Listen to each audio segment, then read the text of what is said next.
আসসালামু আলাইকুম ভিউয়ার্স, আপনারা নিশ্চয়ই ভালো আছেন। মাইসফ স্বাস্থ্য কথনে আমাদের আজকের পর্ব। দেখতে পাচ্ছেন আমরা একটা অন্যরকম পরিবেশে বসে আছি।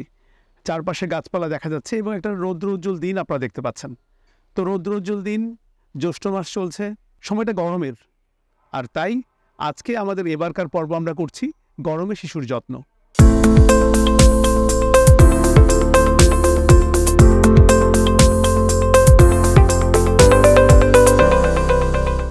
ভিউয়ার্স, আমরা যেমনটা বলছিলাম, গরমে আমাদের শিশুদের কেমন যত্নার্থী প্রয়োজন।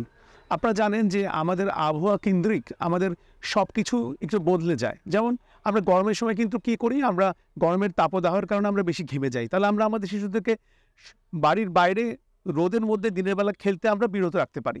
পাশাপাশি যখন আমাদের শিশুরা বাড়িতে থাকবে তখন কিন্তু যত্নার্থীর কম হবে না, কারণ আমরা জানি ঘরের মধ্যে কিন্তু আমাদের গরম কম না। তাহলে সেক্ষেত্রে আমাদের শিশুরা যেন বেশি ঘেমে না যায় সেখানেও আমাদের খেয়াল রাখতে হবে, পাখা চালিয়ে রাখতে হবে, তাকে ন্যূনতম সুতি কাপড়গুলো পরলে ভালো হয় এবং তার রোজকার যে যত্নার্থীর মধ্যে নিয়মিত গোসল করা।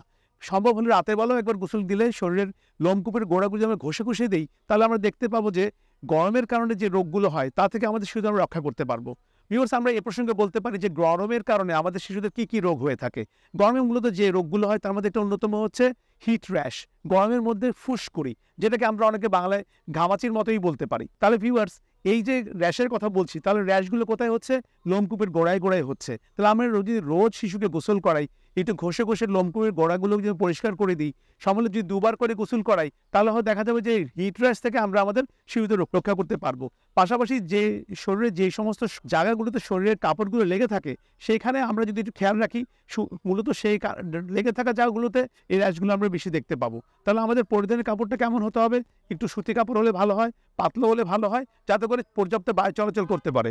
ভিউয়ার্স, আমরা যেমনটি বলছিলাম যে গরমে শিশুর ত্বকের যে র্যাশটা হয়, সেই র্যাশের সমাধানে আমরা কি কি কাজ করতে পারি। আমরা বলেছি আমাদের কাপড় চোপড়গুলো একটু কেমন হবে। তো এ প্রসঙ্গে আরেকটা কথা বলে রাখি যে হিট র্যাশের পর যে বিষয়টা আসছে সেটা হচ্ছে হিট এক্সজশন। হিট এক্সজশন একটি রোগ, যেটা যখন আমাদের পরিবেশের প্রকৃতির তাপমাত্রাটা ব্যাপক হারে থাকে, আমরা বলি প্রায় 40°+, তখন আমাদের শিশুরা যখন একটু বেশি খেলাধুলা করে ক্লান্ত হয়ে যায়, তখন যে রোগটা হয় সেটাকে বলে হিট এক্সজশন। শিশুরা বেশ নেতিয়ে পড়ে, তো সে খাওয়া দাওয়া করতে পারে না, অনেক সময় বেশ তার পানি শূন্যতা একটা চরম আকার লাভ করে। তাহলে ভিউয়ার্স, খেয়াল করুন, হিট র্যাশের পরে হিট এক্সজশন কিন্তু বেশ মারাত্মক একটা রোগ, যা কিন্তু দ্রুতই একটা ব্যবস্থা নেওয়া দরকার চিকিৎসকের কাছে, নতুবা কিন্তু আমরা শিশুটার জীবন বিপন্ন হতে দেখতে পাই। এরপরে যে বিষয়টা বলবো সেটা হচ্ছে হিট স্ট্রোক। হিট স্ট্রোক, এই হিট রিলেটেড যে রোগগুলোর কথা আমরা বলছিলাম তার মধ্যে একটা অন্যতম রোগ।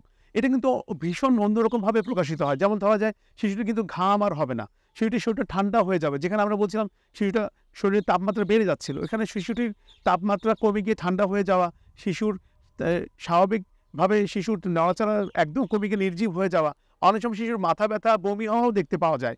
তাহলে ভিউয়ার্স, আমরা কিন্তু এক নজরে দেখে নিলাম যে হিট স্ট্রোকের কারণে আমাদের শিশুদের কী কী গুরুত্বপূর্ণ বিষয়গুলো সামনে চলে আসতে পারে। তো এই বিষয়গুলোর সমাধান কিন্তু ওই জায়গাটাই। আমরা যদি শিশুদের অতিরিক্ত ঘামটা ঠেকাতে পারি, তাকে যদি একটু নিরাপদ রাখতে পারি, ঘরের ভিতরে ছায়ার মধ্যে রাখতে পারি, ঠান্ডার মধ্যে রাখতে পারি, তাহলে কিন্তু আমাদের শিশুদের এই সবচেয়ে যে প্রাণঘাতী রোগ হিট স্ট্রোক থেকে আমরা রক্ষা করতে পারবো। এই হিট স্ট্রোক রোগটি সাধারণত শিশুদের এবং বয়স্কদের এবং যারা বিভিন্ন রোগে আক্রান্ত থাকে তাদের ক্ষেত্রেও কিন্তু মারাত্মকভাবে দেখা দিতে পারে।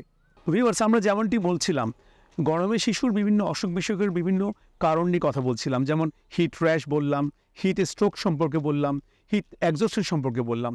তাহলে ভিউয়ার্স দেখেন, আমরা যে বিষয়গুলো মেনে চললে এই রোগগুলো থেকে ভালো থাকতে পারবো, সেটা কিন্তু খুব কঠিন কোনো বিষয় না। আমরা এই বিষয়গুলো কিন্তু যদি একটু খেয়াল রাখতে পারি, শিশুকে একটু পর্যাপ্ত বেশি করে পানি খাওয়াই, সে যদি পানি খেতে না চায় তাহলে একটু শরবত করে খাওয়াই, লাগলে একটু স্যালাইন পানি খাওয়াই, তাকে যখন ঘেমে না যায় তাকে ঠান্ডা আবহাওয়ার মধ্যে রাখি। তাহলে এই বিষয়গুলো আমাদের নতুন কিছু না, এগুলো আমরা জানি না তাও না, কিন্তু আমাদের একটু অনেক সময় মনে হয় একটু অবহেলা থেকে যায়। তাহলে আমরা যদি আমার শিশুদেরকে এই বিষয়গুলো থেকে রক্ষা করার জন্য একটু সচেতন হই, বাবা মা অভিভাবকগণ একটু খেয়াল রাখি, তাহলে আমরা কিন্তু শিশুদেরকে এই প্রাণঘাতী হিট স্ট্রোক মতো রোগ থেকে আমরা শিশুর প্রাণটাকে আমরা রক্ষা করতে পারবো। আর আমরা জানি যে আমাদের এই রোগ যদি হয়েই যায় তাহলে আমরা কোথায় যাব? আমাদের আশেপাশে যে সমস্ত বিশেষজ্ঞ চিকিৎসকগণ আছেন, বিশেষ করে শিশু বিশেষজ্ঞ যারা আছেন, তাদের কাছে আমরা যাব, প্রয়োজনীয় ব্যবস্থা নেব এবং শিশুর আমাদের এই সমস্যা থেকে শিশুকে আমরা ভালো রাখার জন্য চেষ্টা চালাবো। ভিউয়ার্স, মাইসফ স্বাস্থ্য কথনে আমাদের এই গ্রামীণ পরিবেশের আজকের পর্বে এ পর্যন্তই। ভালো থাকবেন, আমাদের পর্বগুলো নিয়মিত দেখতে থাকবেন।